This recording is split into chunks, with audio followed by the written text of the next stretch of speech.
Maayong adlaw kanyong tanan nga nagpaminaw karon ning tulumanon, kini ang akong suliran. Ilabi na kaninyo Dr. Rene Ubra o Attorney Elaine Bathan. Ingon man sa mga artista nga maghatag og kinabuhi ning akong suwat suliran. Taguan lang ko ninyo sa pangan nga Liza, hingkod ang pangidaron, minyo og may duha ka buok anak. Taga Cebu City. Punto medikal kining akong suliran. Kabahin kini sa kadokirok sa akong bana ngadto sa babae. Aron niyo sabtan, ingon ini ang mga panghitabo.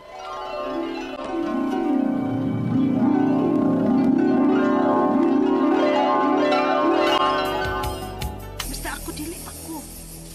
Hospital isad ko kay bago pa ko nanganak. Basta ka ha. Isugo ko nimo atos lain ha. Unsa? Oh, Nanda. Shh. Asa ka? Nibangon man ka diya. Atos lain? Unsa?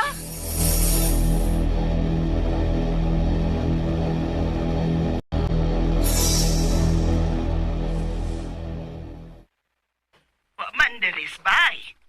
Mao ba ma? Okay nga no man di ay. Nag-away mo? Da, away good gaway nungdan ma. Ay, Lisa. Ay mo nang magsigi mong away. Uy, kay makabwisit yun nas pagpuyo, day. Kung unsa man na inyong giawayan, uyuni na lang ng bana ni mo. Total, nasayod man yun kong kugihan ng akong anak baya. Naningkamot man yun na para sa iyang pamilya. Waday ni mo tawgi? Di lagi makontak ang iyang cellphone number ma. Ay, pastilan ka, Lisa. Uy, pasig unsa na nahitabo sa kong anak, ha? Ma, Amawa sa nimong, uy. Imo man sa ding gisuko si Lando nga sa lain mo gamit. Basi kitinuod. ha? Lo, pasintay to aron sa laing langob mo suday. Oy, di sad siguro ingon ano si Lando ka mabaw pangutok day oy. Nga wa siya kasabot nga komedya ra man tong ako ang pag-ingon niya gud nga ados lain. Na, di gyud na ang ikomedya, no? Nalimot ka? Nga daga nag-uyab si Lando sa una sa wa pa mo maminyo. O, nausab lang pagkaminyo na ninyo. Kay misaad man nga ikaw na lang yun ang iyang babay. Pero ning higayon na, day. Imo man ninong gitukmod nga mobalik siyang bisyo ka ni Ato, eh. Nga bisag kinsa na lang babay nga gamiton. Dili lagi na niya buhaton ako. Day kaminyo na gud mi. Ni saad man na siya gud nga pag minyo namo nga biyaan niya ang tanan niya mga babae. O hunungan na niya ang paghiligan ng mga babae. Unya, kay gipukaw man nimo, gisugo man nimo. Bibi. Day ni ana ay pero nabuntagan. Ay. Abrihan sa nako day ha. Bye una. Abli.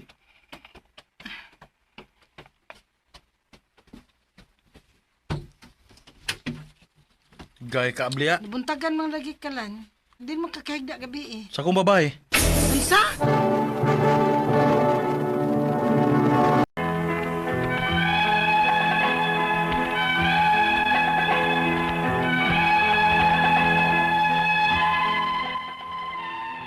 So kadadto, wa na ko magkomedya pa sa akong bana.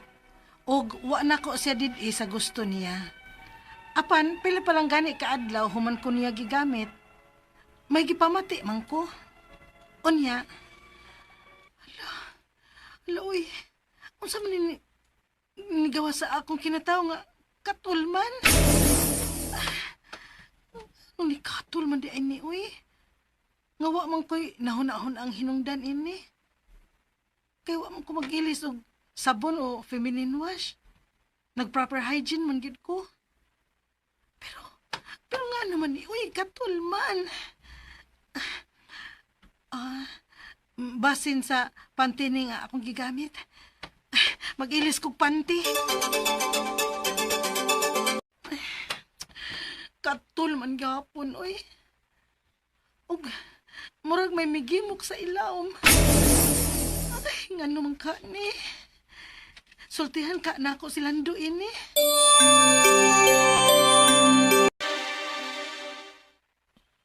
Dali, bi. Dalisa.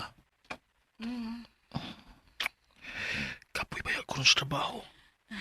Adiyat lang lan ha. Kay may isulti pa ko nimo. Unya na lang ko na, hindi ka human ko. Dali, bi. Lan, Lando pa. Unya na lang lagi na. Delisa. Lando.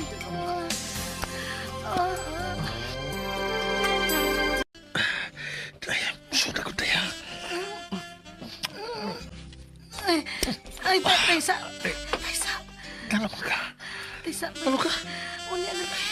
Unya na kay sakit tao eh. Sa?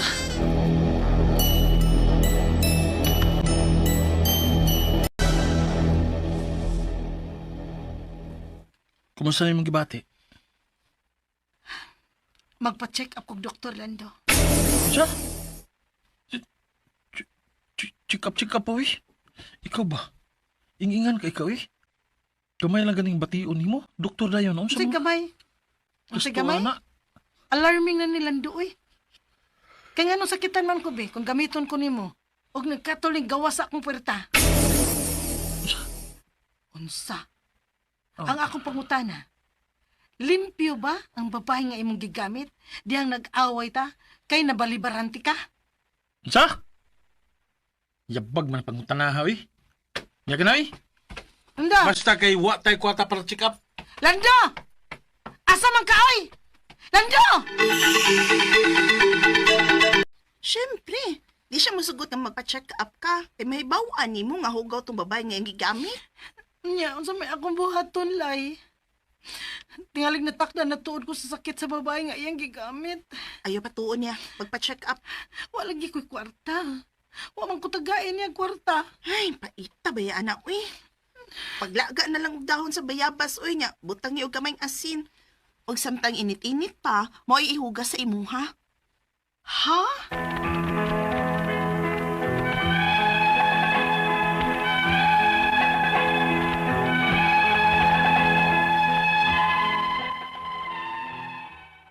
Gibuhat na ako ang gisulti sa akong amiga.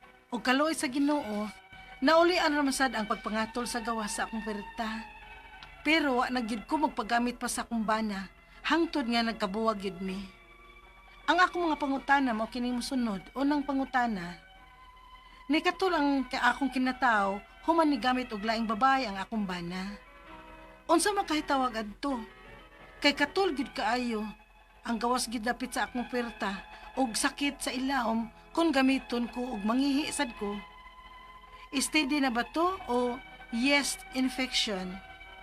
Ikaduhang pangutana, wala ba ko ato magpatambal kay wa ko tagayog kwarta sa akong bana? Nawara sab diyang giugasan na nako og nilaga nga dahon sa bayabas nga may asin. Husto ba ang akong gibuhat? O basin, dili ka mo samot ang infection? Ikatulong pangutana, nawa man unta ang akong gibati. Pero kinahanglan ba gyud nga magpa-check up ko? Posible ba nga mobalik ang akong gibati? Kay wa man ko'y gituman nga tambal o antibiotics. Ikaupat og katapusang pangutana, nagpa-breastfeed ko karon sa akong anak. Dili ba maapektahan ang akong anak sa maong sakit? Palihog, tabangi og tambagi ko. Kini ang akong suliran, Liza. Mayong adlaw mga suking tigpaminaw din sa tong programa kini nga akong suliran. Aniya na sa bako si Dr. Rene Obra magiguban kaninyo karong adlaw. Ako motambag sa inyong mga medical problem kay medical doctor man ako, psychological, emotional ug behavioral kay usa man ako ka psychiatrist o mga problema sa mga ginadiling drugas kay usa man ako ka drug addiction specialist. Klase-klaseng pamaagi sa pagpadala sa mga sulat-suliran ri kanamo. Pwede kani padala sa among email suliran_612@yahoo.com or sa atong Facebook account kini ang akong suliran official writers page o driba sa mong batan sa 3rd floor UCR Martinez Building Osmeña Boulevard, Cebu City.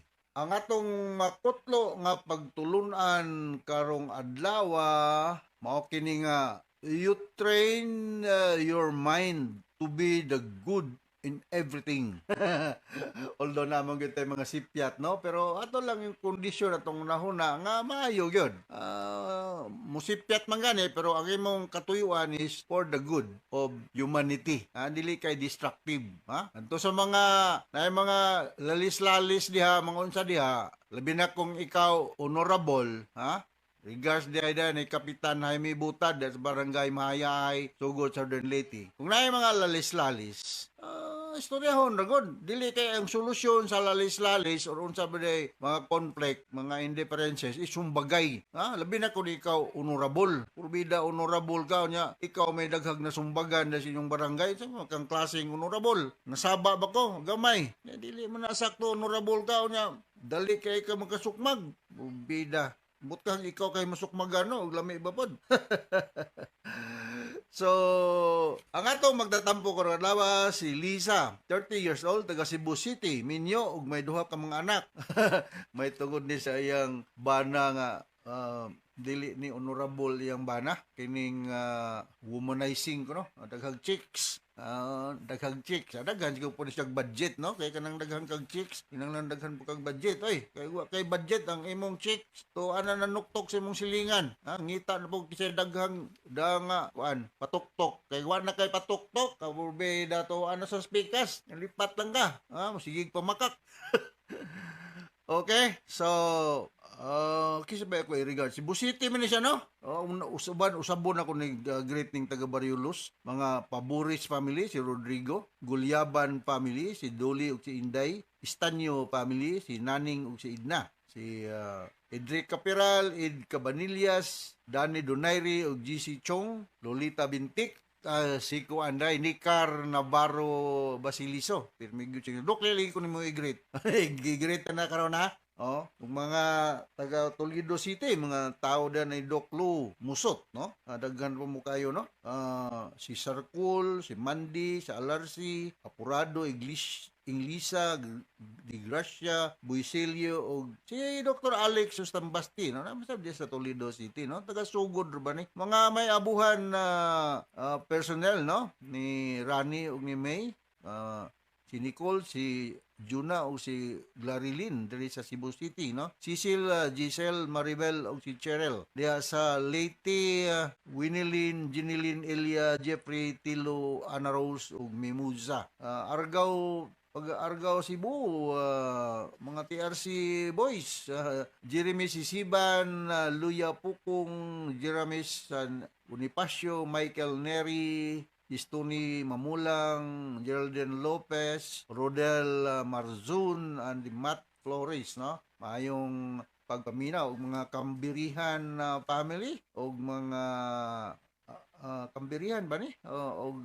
mga taga-Kampiuan, Kampiuan Argao, no? Kampiuan Argao. Barangay Saob, San Ricardo, Southern Leyte, Kapitan Rino si Bernados, Josepina Galagar, Romano Montir, and Rian Bertudaso. Mga barangay Kinachawa, San Ricardo, Gyapon, no? Sige ba kung agi na inyo, kaming muadtumig Surigao, no? Si Kapitan Iskul, Isbi Dantimalto, mga tanod na to da, si Elisio Iskul, o si Idilin Capistrano, regards mo dehang tanan sa San Ricardo, Okay, kining uban sunod na naman po.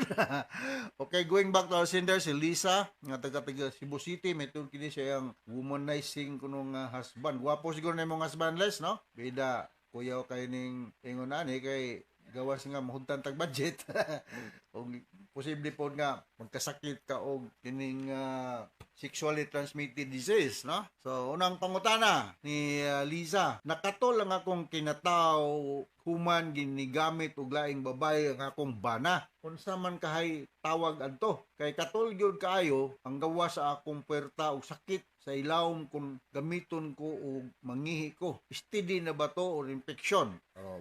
Atong ipalaboratory, no? Kay lisod po kayo og tinatagna lang ka, no? Kung posible kung naay sakit ang imong bana na kining sexually transmitted diseases, posible ka nga magkasakit pod sama ni ani, no? So may mga sexually transmitted diseases, sanggruid, syphilis, gonorrhea, HIV, tumaw na siya ang mga posible nga mahitabo, no? So magpa laboratory examination ka to confirm kung naa ba pod. Dili lang ikaw, kung dili hasta ang imong bana, no? Kay bisan og pananglitan magtambal ka, unya ang imong bana wa magtambal, nag-sex niyo usab, posible nga mo balik na pod ang problema, So kamong duha gyud ang magpatambal, no? May mga tambal daghang mga kuanda high dose of penicillin or mga antibiotic nga makakontrolar sa iyon ta infeksyon, no? Kung HIV gani, medyo lawom na ning problema ha. Kinanglan yung guidance sa usa ka infectious nga doktor, no? Kung mga signs and symptoms ani, maghilanat ka, mag sore throat ka, o niya, ang uban na ni, magkurug-kurug, o niya, ang uban na ni, ang imong mga lymph nodes, mangdagko, no? Niya, dali ka kapuyon, ha? So, mao na, ang possible nga mode of transmission aning ato lang i-focus ning HIV is through sexual contact. Pwede po ka makasakit og HIV o human immune deficiency virus kung mag-share og needles. So katong mga drug user diha, ngabit og nubain so sigon, nag-share mo og needles, highly possible nga bisag way sexual contact masakit ra gihapon mo og HIV, no? Uban na nga kung pregnant ka, possible pod nga mapasa dito sa imong bata or nagpa-breastfeeding ka. So these are mga possible effect or rather mode of transmission. Pero dili ni mapasa ning ato lang i-focus ning HIV og moinom kag tubig or kanang maka-atsing ka na or makaginhawa ka sa ginhawa or ubo or atsing sa tapad nimo. Ang mga sakit nga makuha sa inunanta airborne is lain po to kining pulmonary tuberculosis pananglitan. Sunod nga pangutana, wala ra ba ko kaadto magpatambal kay wala ako tagay og kwarta sa akong bana na wala ra sab dihang gihugasan lang nako og nilaga nga dahon sa bayabas nga may asin. Gusto ba nga akong gibuhat o basin di ka ha musamot ang infeksyon kung basig scabies lang to or kining mga skin lesions, no? Tipo ko maingo nga sexually transmitted disease na to kay wala lagi puta makakuan sa laboratory workup, no? So kung mga mild eczema or dermatitis or whatever, that can be corrected by mga antiseptic nga mga solusyon, no? Kini bayabas effective ni, no? Remember nung ko dito sa ward na mo nga daghang kay ni scabies, ay wa lagi budget po usahay. Ako gisugo to mga nursing attendant manguhag mga brahon sa bayabas, gilagaan mo gipahid sa mga scabies sa mga pasyente. Ano uga ang mga scabies oy? Effective ning dahon sa bayabas, no? Kung wala kay budget gyud, no? That's like pinumdum ka sa probinsya, ay magkalibanga dito, paimnon raman og dahon sa abukado. Oh, wa baya pod. Actually kini mga tablitas, mga capsule o syrup nga gipanghimo sa laboratorio, kadaghanan na nila galing gikan mapod sa tambal or rather tanom. So mao na effective ya po ng bayabas, na. Naibunga, pwede po imong kanon og kapin. Sunod nga pangutana, ikatulong pangutana, na wala man unta ang akong gibati, pero kinahanglan ba gyud kong magpa-check up? Yes, kinahanglan gyud ka magpa-check up. Posible ba nga mobalik ang akong gibati kay wala ko katumar tambal o antibiotic? Posible mobalik ang imong gibati kung nanasa kay sex contact sa imong womanizer nga bana, o kinahanglan po dili lang ikaw ang magpa-check up, o kamong duha. Kay kung ikaw ra, sige to siya pang checks, kadaghan siyang budget, bago siyang nahalinan og baka, lisod kayo. Mubalik-balik yun ang problema. So, kung mamatud-an nga siya ay sexually transmitted disease, ikaw po, posible that could be another problem, dili kay STD. Okay? Sunod, ikaw pa ito katapos ang pangutana, nagka-breastfeed ko karon sa akong anak, dili ba makapikto ang akong anak ang akong sakit? Sa ako nang ginaingon, usa sa mga mode of transmission sa HIV pananglitan or mga sexually transmitted disease is through breastfeeding. Kung pananglitan naa pa nimo na mga simptomas sa kining imong giingon nga sakit sa imong reproductive parts or private parts, better so consultation. Para minus gasto na maka sa Cebu City, naka sa Cebu City Medical Center. Para dili kayo mahal. Okay? So now kasabot ka sa akong gi-speaker nimo Lisa.